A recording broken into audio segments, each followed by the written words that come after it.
Hello friends, आप सभी का स्वागत है आपके अपने यूट्यूब चैनल पे। इस वीडियो में हम बात करने वाले हैं हमारे भारत में जो है कृषि संस्थान आपकी जो प्रमुख है उससे रिलेटेड आपके जो प्रश्न देखने को मिलते हैं उसको हम देख लेते हैं। 3 से 4 ही मैंने इंक्लूड किया है। उसके पीछे रीज़न ये है ताकि आपको जो है साथ साथ ये याद भी हो जाए। तो इनको ध्यान से सुन लीजिएगा और अगर हो सके तो नोट डाउन आप कर लेना, आपके लिए काफ़ी हेल्पफुल रहने वाला आने वाले एग्ज़ाम के लिए। देखिए, भारत में जो 4 तरह के जो आपके जो इम्पोर्टेंट है, और ये 4 मैंने इसलिए लिए हैं क्योंकि यही आपके जो मैक्सिमम एग्ज़ाम में रिपीट होते रहते हैं। तो ताकि बर्डन आपके ऊपर ना पड़े, और बाकी जो पीडीएफ्स मैंने ऑलरेडी आपको प्रोवाइड कराई उसमें आपको ये सारे मिल जाएँगे। लेकिन जो याद आपने जो करने हैं, कम से कम जो कर सके आप इतने तो आप याद कर लीजिएगा। तो देखते हैं, भारतीय कृषि अनुसंधान परिषद आपकी ये कहाँ पे है? तो ये आपका है दिल्ली में स्थित। तो भारतीय कृषि अनुसंधान परिषद आपसे पूछा जाए तो ये कहाँ पे है? आपका दिल्ली में।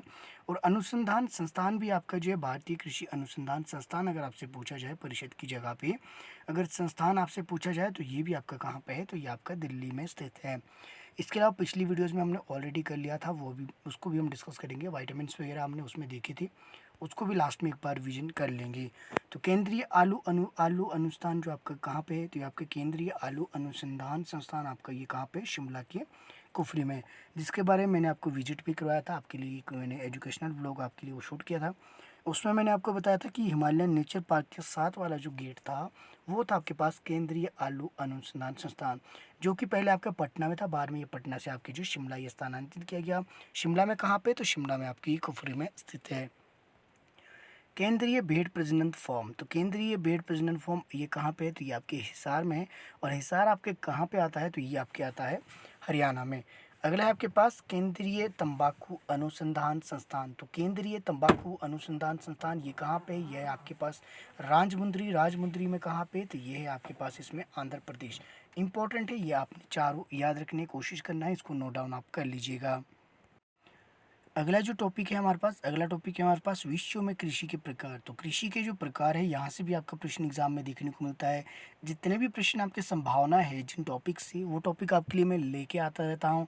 तो आप जो है इसको नोट डाउन कर लेना, और एक बार जो इनके नोट्स आप एक जगह बना लेना। आपके लिए निस्संदेह ये एग्ज़ाम के समय रिविजन के लिए भी आपके लिए हेल्पफुल ये रहने वाले हैं।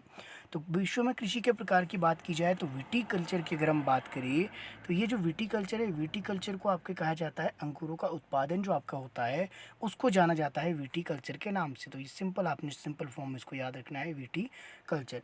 उसी तरह आपके पास ये पीसी कल्चर है। तो पीसी कल्चर किससे संबंधित है? मछली पालन की क्रिया से संबंधित आपका है पीसी कल्चर।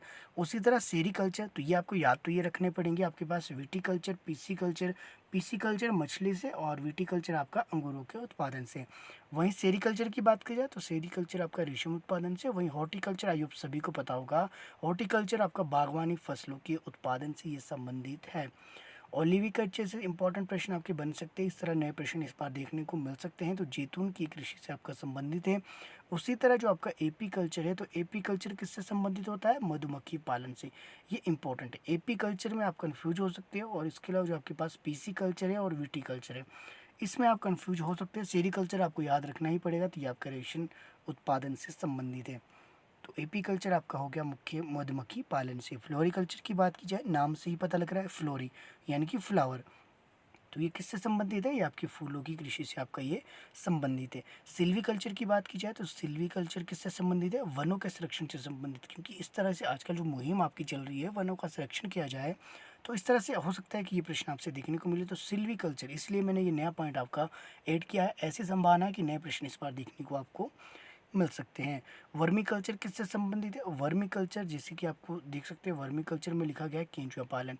तो अब कुछ स्टूडेंट को लगेगा केंचुआ का पालन क्यों किया जाता है? तो केंचुआ का पालन किया जाएगा आपकी जो जैविक खेती है, जैविक खेती को आजकल काफ़ी बढ़ावा दिया जा रहा है, उस करके जो आपका ये वर्मी कल्चर जो है, ऐसी संभावना है कि एग्जाम में ये प्रश्न इस बार देखने को मिल सकता है। तो जो संभावना है वो सारे प्रश्न आपको मैं करवाऊंगा, निस्संदेह आप जो उसको नोट डाउन कर लेना, और एग्ज़ाम के समय एक बार उसको रिवीजन कर लेना।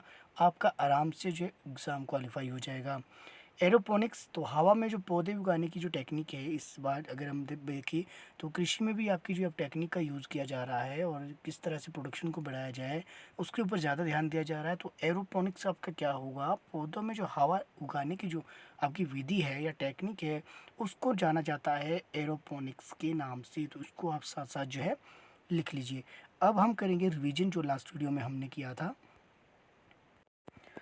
तो ये किए थे हमने कृषि में क्रांतियों के उपनाम हम देखेंगे, उसके बाद विटामिन्स एक बार नज़र मार लेंगे। तो हरित क्रांति आपकी किससे संबंधित है? ऐसी संभावना है कि आपने नहीं देखा हो अगर वीडियो पिछले वाला, तो यहाँ से आप इसको नोट डाउन कर सकते हैं।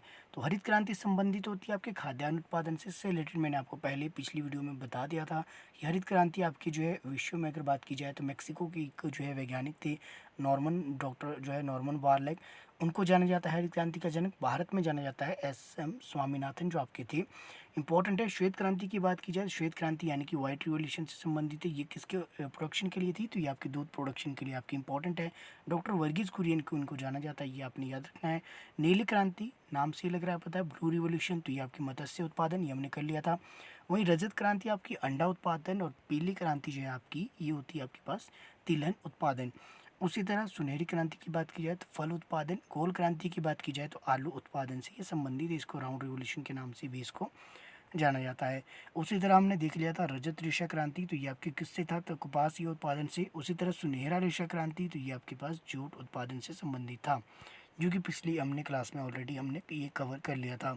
उसके बाद हमने देखा था गुलाबी आपकी क्रांति, तो झींगा उत्पादन से। वहीं सदाबहार क्रांति की बात की जाए तो ये किससे था? तो ये आपकी जैविक क्रांति से आपका ये संबंधित था, माफ कीजिएगा।